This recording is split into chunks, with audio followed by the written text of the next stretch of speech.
Hello everyone, my name is Mia Purse and I am a high school senior at Ascent Services, an organization of upperclassmen and myself dedicated to making your jump from middle to high school as easy and successful as possible. Today I'm going to be talking about a very important topic, or the main standardized tests, one of which you will most likely have to take in your high school career. These are what I call the big two, the SAT and ACT.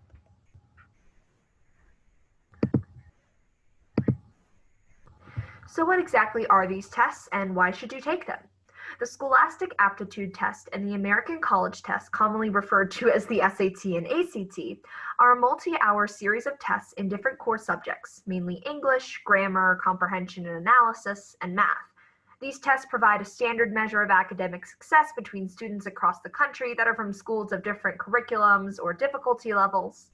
And the SAT and ACT also test college readiness and core subjects that they include, and they also include benchmarks that tell you how likely it is you will pass a college level class in this subject, either English or math, reading, writing, things like that.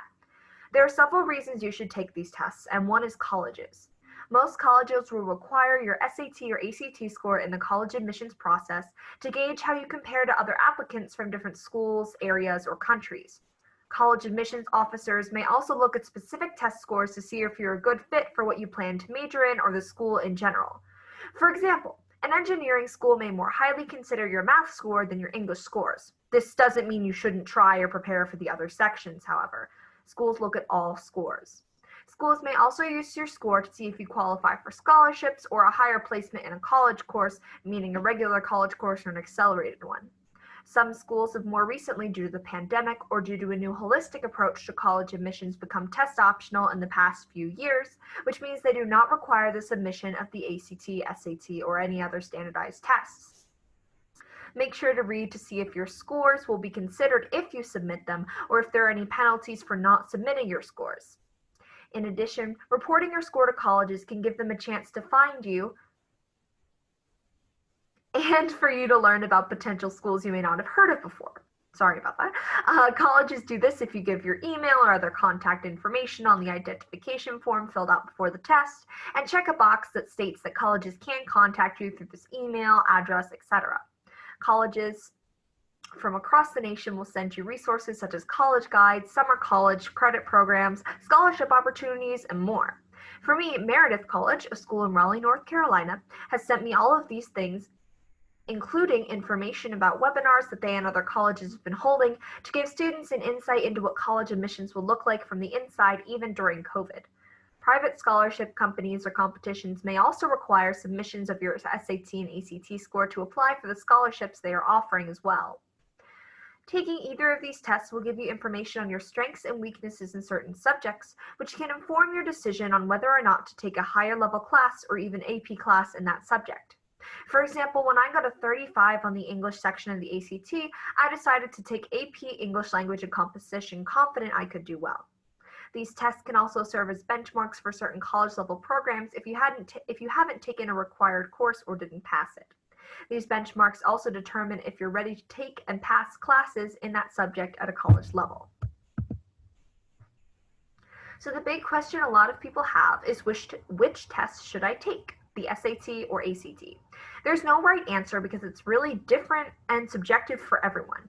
That said, here are the main differences between the tests. In regard to math, the SAT and ACT test different things, with the SAT including a no calculator section, bringing its number of math sections up to 2 compared to the ACT's 1, and the SAT test data or graph analysis, and the HET test statistics and probability. Keep in mind that these are not the only things tested on the math sections, and we'll cover more about that in a later slide. In addition, in regards to stamina, the ACT has more time per question but is a longer test, while the ACT is less time per question and is a slightly shorter test. For more information on tests and timing, you can look up the SAT and ACT time blocks and find the exact times per section and per question there. The ACT contains a science section that is mostly critical thinking and with difficult to understand graphs, tables, and reports and questions based off of these. The SAT does not have a science section or anything like this, really. Both tests contain an optional writing section that we at Ascent highly recommend you take due to the fact that some colleges require it in admission, and it can help measure your writing skills at a college level. The SAT's essay is text analysis, whereas the ACT's essay is more argumentative, requiring you to defend a stance on a difficult issue. When choosing which test to take, you should always take a full-length practice test for each the SAT and ACT and see which you score higher on and which you find easier. Remember, you can always improve your score through practice. For me, I prefer the ACT because I tend to work faster and having the extra time in the SAT between sections drained me quite a bit and gave me time to stress about the next section. In addition, while the science section is difficult, I found the ability to dissect difficult texts and tables really helpful to me in other classes such as biology or ecology. By no means am I saying to take the ACT over the SAT, and I would encourage you to explore and determine which test is right for you. So what do the SAT and ACT cover? In regards to English, there are two sections on the SAT and ACT that are pretty much identical content-wise, the only difference being the ACT tends to cover more difficult vocabulary. In the English section, grammar, writing, and vocabulary are covered, and in the reading section, comprehension and an analysis of a variety of pieces, from fictional literature to historical speeches to scientific studies, is covered. In the math section, calculator and no calculator, the SAT having both, the SAT and ACT both cover Algebra 1 and 2, trigonometry and geometry, and either data analysis for the SAT or statistics and probability for the ACT. The science section, exclusive to the ACT, covers critical thinking and comprehension skills. So how do you sign up? In order to sign up for either test, you would follow an online process or a mailing process that you can research. I believe it's only for the SAT, so you would go to the College Board website for that. First, you would go to the test provider's website, which is either the College Board website for the SAT or the actual ACT site, act.org, for the ACT. Then select a test date. The ones listed above or on the slide are the ones that are coming up. And then enter your general and payment information and you're good to go. Remember to give yourself plenty of time to prepare before you sign up, and to sign up in your late sophomore or early junior year. This will give you a chance to retake the test later if you want to, and let you get it out of the way as well.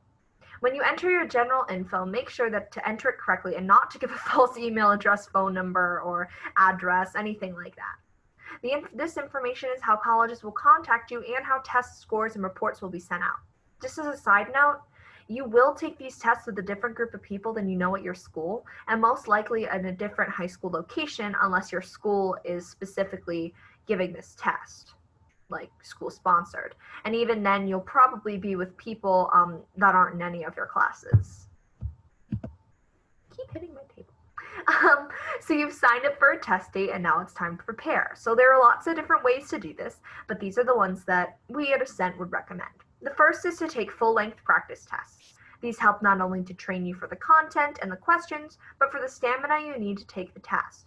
When I was studying for the ACT, I would take one every weekend at the same time I would have my ACT test, so it felt like a routine by the time I actually took the test.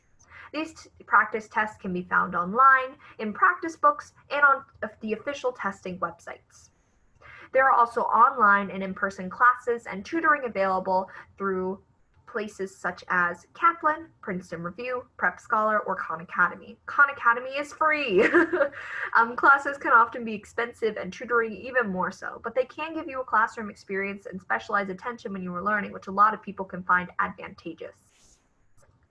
In addition to these, there are practice books and online resources such as Kaplan, Princeton Review, and Barron Books, as well as online programs at Prep Scholar or Khan Academy. These books have mock problems and review lessons, as well as these online resources also have that, and they all have strategies on how to take the test and do your best. While preparing for the ACT, I used Kaplan and Princeton Review books, and these helped me immensely. In addition, when I wanted more in-depth things, I would go to Khan Academy when I didn't understand or hadn't learned something yet. Also, timing myself for each problem with the amount of time I would have during the actual test was a great strategy, and I highly recommend you do the same. Remember, counselors and teachers can also provide additional help and valuable resources for success.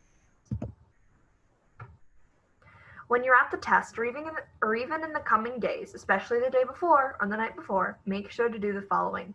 Treat it like a real test or final by not cramming, getting a good night's sleep, eating a good breakfast, etc.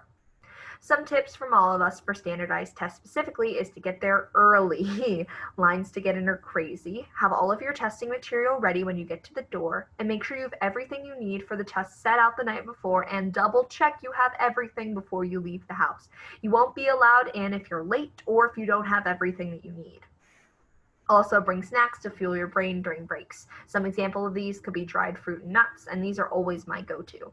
You don't want anything that will give you a sugar rush, though, because then you crash during the test. So your scores for these tests should come back in a few months once you take them. And so I'm going to start over on that. Sorry. Your scores for these tests should come out in a few months, and once you get them in your score report, there will be lots of numbers that might seem super confusing. So here's the breakdown. For the SAT, you have your actual or final score, which is on a scale from 400 to 1600, 1600 the highest and 400 the lowest. This is a score cumulative of all of your scores from each of the sections, so they're basically all added together. The SAT also has test scores, or really they're specific scores on how you did on a specific topic in a section, like geometry or analyzing historical documents. Basically, your proficiency on certain in-test subjects. These are on a scale from 10 to 40, 10 lowest, 40 highest, and are color-coded so you can see how you did compared to other students. I believe it's a red, yellow, green system. Obviously green meaning you're good, and yellow not so much, and red no. The ACT has a version of these as well. There is also a percentile, which, as you can imagine, is a number between 1 and 99. This shows how you did compared to other test takers. If you get a 90th percentile, that's how it's read, for example, you scored higher than 90% of all those taking the test in that category. For the SAT, there are two categories, user and average. The user percentile is basically your score compared to the scores of all of the people taking the test, and the estimated scores of all of the people not taking the test. So basically, it's how you are doing compared to the estimated of how everyone in your grade is doing. And then there's the user percentile, and that is compared to the scores of people taking the test over the last 3 years, and sorry, I'm all over the place. So the benchmark for college readiness on the SAT is 480 in English and 530 in math, meaning that if you have these scores, you have a 75% chance of passing a college level course in these subjects. My apologies, kind of butchered this slide. So here's the score breakdown of the ACC and some more of the SAT too, because a lot of the score reports are very similar, or a lot of the things on the score reports are very similar. Your actual or final score on the ACT is on a scale from 1 to 36 and is an average score from the score of all of the section scores. There will also be a score range indicated for each section, and your final score,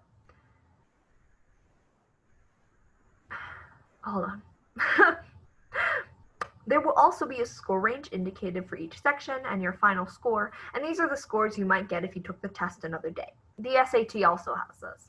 For percentile on the ACT, it's only compared to how you did to others taking the test in that sitting. The benchmark for college readiness on the ACT is 18 in English, 22 in math, 22 in reading, and 23 in science. So super scoring. You can retake the entire test for a better score. The best scores in each section will be combined for your best final score. However, you will have to pay for it again, and you have to take the entire test again, just to get some myths out of the way. Some colleges will see how many times you took the test, and these will be the colleges that will require you to submit all of the times that you took the test. So the scores in each time you took the test, and then they would look at your super score as well. Thank you so much for watching this video. Please leave a like, comment, or contact us with your questions, and subscribe for more. You can also check out other videos in this playlist for other information on other standardized tests. If you are interested in learning more about us, or if you want to reach out, you can go to Instagram at Ascent.Services, or to our YouTube and Facebook page, which you're already on our YouTube page, so it's just Ascent, and our Facebook is also Ascent. If you're interested in our mentor program, or you just want to see our website, just go to the link tree there, linktree.ascent, and our email is tutoringbyascent@gmail.com. Thank you guys so much. And of course, there's that awkward moment before I stop recording.